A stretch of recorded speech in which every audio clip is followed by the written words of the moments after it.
Hello everyone, Shri IAS academy में आपका स्वागत है। जैसा कि आप जानते हैं कि श्री आईएएस एकेडमी ने आंसर राइटिंग सीरीज की शुरुआत की थी, जिसके अंतर्गत हमारे 375 पार्ट आ चुके हैं। ये हमारा पार्ट 376 है।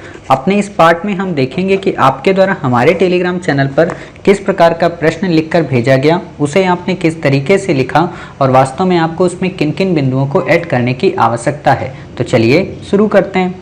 जैसा कि आप देख रहे हैं, ये प्रश्न आपके द्वारा हमारे टेलीग्राम चैनल पर भेजा गया है। तो सबसे पहले हम आपके इस प्रश्न को पढ़ेंगे, आपके उत्तर को देखेंगे और देखेंगे कि इसे आपने कैसे लिखा है और इसमें किन किन बिंदुओं को ऐड करने की आवश्यकता है।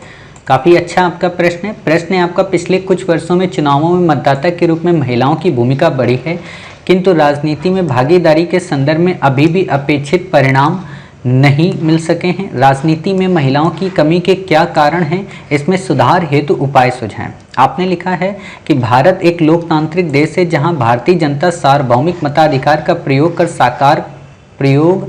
कर सरकार का चयन करती है। भारत में ऋग्वैदिक काल में महिलाओं की भागीदारी राजनीति में अच्छी थी, लेकिन उत्तर वैदिक काल और बाद के कालों में इसमें कमी को देखा गया। स्वतंत्रता पश्चात प्रथम लोकसभा चुनाव में महिलाओं की भागीदारी लगभग 20 थी और वर्तमान में 17वीं लोकसभा में 17वीं लिखा है कि 14वीं लिखा है, क्या लिखा है आपने? खैर, लोकसभा 2019 में चुनाव में महिलाओं की संख्या लगभग 78 है, जो कुल संख्या का 1/3 भी नहीं है। जबकि महिला समाज की आधी आबादी है, इन्हें भी बराबर का भागीदार होना चाहिए। इसके साथ ही अंतर्राष्ट्रीय महिला दिवस पर इंटर पार्लियामेंट्री यूनियन द्वारा जारी रिपोर्ट के अनुसार राजनीति में महिलाओं की संख्या के स्थान में भारत विश्व में 103 स्थान पर है। राजनीति में महिलाओं की भागीदारी के कम होने के जिम्मेवार कारक निम्नवत हैं। ठीक है, नंबर 1 आपने लिखा है कि पितृसत्तात्मक समाज का होना, राजनीति में नकारात्मक कारण, शैक्षणिक अभाव का होना, सामाजिक आर्थिक कारण, धार्मिक सांस्कृतिक प्रतिबंध। आपने लिखा है भारत एक पितृसत्तात्मक समाज को धारण करती है। भारत एक पितृसत्तात्मक, आपको लिखना चाहिए था भारतीय समाज पितृसत्तावादी, ऐसे लिखना चाहिए था, अथवा भारतीय समाज पितृसत्तावादी। इसको ऐसे क्यों डबल बार लिख दिया? जहां पुरुष प्रधान होते हैं और महिला इसी के अधीन रहकर कार्य करती है, जिससे वो राजनीति में भाग नहीं ले पाती।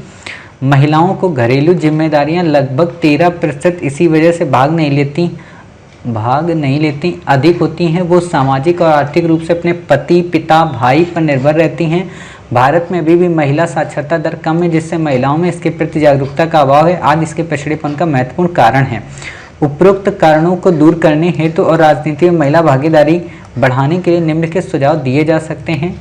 निम्नलिखित सुझाव दिए नहीं जा सकते, निम्नलिखित उपायों को अपनाने की आवश्यकता है। ठीक है, क्योंकि आप किसी को दे नहीं रही हैं, आपको खुद ही पूछा है कि आप बताइए। ठीक, आपने लिखा नंबर 1, प्रस्तावित महिला आरक्षण विधेयक संसद में पारित हो, जिसमें महिलाओं की न्यूनतम 33% भागीदारी सुनिश्चित की गई। विश्व के अनेक देशों, ब्रिटेन, नॉर्वे, स्वीडन की बात ही भारत में भी राजनीतिक दलों में महिलाओं के लिए विशेष आरक्षण के प्रावधान हो। स्थानीय निकायों 73वें 74वें संशोधन में महिलाओं की भागीदारी 33% की जानी चाहिए। इसमें तो हो गया है ना, तो इसमें आप ये वाला पॉइंट क्यों लिख रही हो? इसमें तो 33% वुमेन का है स्थानीय निकायों में। ठीक है, तो ये पॉइंट तो आपका गलत हो जाएगा, इसको नहीं लिखना है आपको। राजनीति क्षेत्र में महिलाओं की रुचि को बढ़ाना, साथ ही जागरूक करना चाहिए आदि।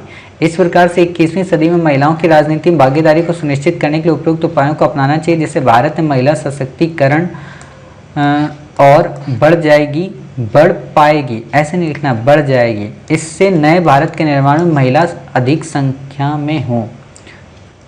यहाँ पे आपने थोड़ा इसको निष्कर्ष को और अच्छा बनाइए। आप लिख सकती हैं कि उपयुक्त उपायों को अपना लेने से न केवल 21वीं सदी में महिलाओं की राजनीति में भागीदारी सुनिश्चित हो पाएगी, बल्कि महिला सशक्तिकरण के साथ साथ उनके नैतिक अधिकारों को भी प्राप्त कराने में सहायक की भूमिका का निर्वहन किया जा सकता है। ऐसे आप लिख सकते हैं, जो नए भारत के निर्माण के लिए काफ़ी, आप कह सकते हो, सकारात्मक होंगी। ठीक है, ऐसे आपको लिखना है यहाँ पे। ये थोड़ा लाइन इसको आप सही कर लीजिए।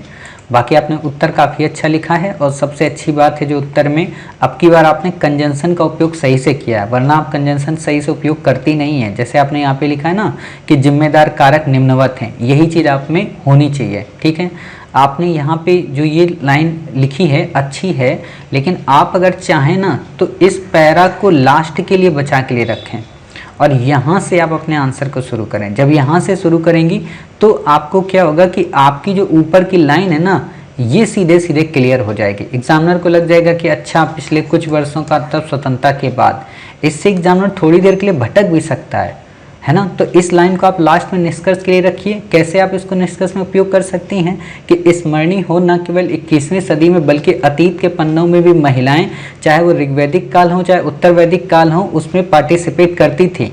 ये बात अलग है कि बाद के कालखंडों में उनकी भागीदारी कम होती गई, अतः फिर से हमारे पास एक मौका है कि महिलाओं की उसी भागीदारी को सुनिश्चित करें, ताकि न केवल भारतीय संस्कृति की संरक्षण को पोषित कर सकते हैं बल्कि आने वाली पीढ़ी के लिए एक प्रेरक का काम कर सकते हैं। ऐसा भी आप लिख सकती हैं। होता है ना, मैंने आपको क्या बताया था कि जब आपको एक कटोरी खीर खाने को मिले और साथ में आपको एक दही का पैकेट मिले तो आप क्या करेंगे? पहले दही खाएंगे कि खीर खाएंगे? पहले आप दही खाएंगे, फिर खाना खाएंगे, खीर बाद में खाएंगे।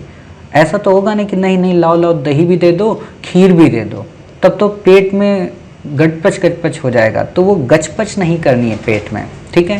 यानी कि आप इस पॉइंट को, यहाँ वाले इस पॉइंट को पूरे को लास्ट में ले जाइए और लास्ट में आप इसे लिख देंगे तो आपका उत्तर काफ़ी बेहतरीन हो जाएगा, ठीक है। उम्मीद है आप समझ गई होंगी कि वास्तव में आपने उत्तर कैसा लिखा है, इसमें किन किन बिंदुओं को ऐड करने से आपका उत्तर और बेहतरीन हो सकता है। मिलते हैं फिर आप ही के द्वारा भेजे गए एक नए आंसर के साथ। तब तक अपना ख्याल रखिए और स्वस्थ रहिए।